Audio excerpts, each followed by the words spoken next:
The Māori Plan, promoting the distinctive identity of Māori. This is an expression of Wairuatanga. Mana Whenua and Mataawaka want their identities, culture and heritage to be promoted within Tāmaki Makaurau. Not really. I don't see much.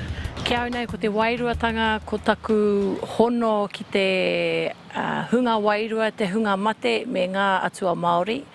E tino whakapono ana au he iwi wairua, he iwi whakapono te iwi Māori. Wairuatanga can be represented by the distinctive identity or spirit of a place.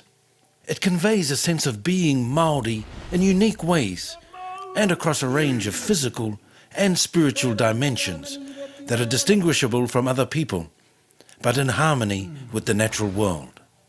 The Independent Māori Statutory Board conducted workshops with practitioners and experts to create Māori advancement action plans.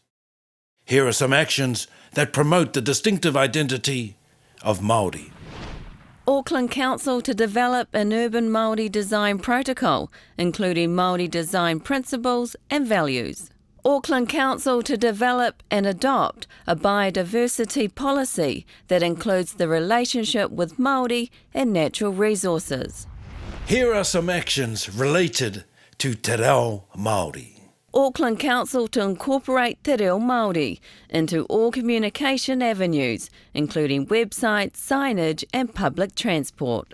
Auckland Council to advocate for and grow community support for compulsory Te Reo Māori in all Auckland schools.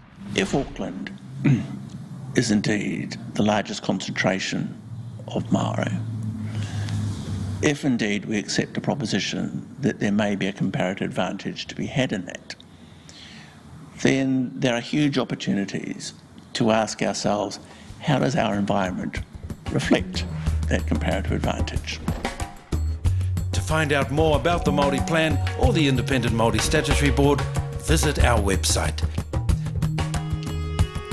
Te pai me te whairawa o Tāmaki Māori. The Māori Plan, healthy and prosperous Māori in Auckland. Tihe Māori ora.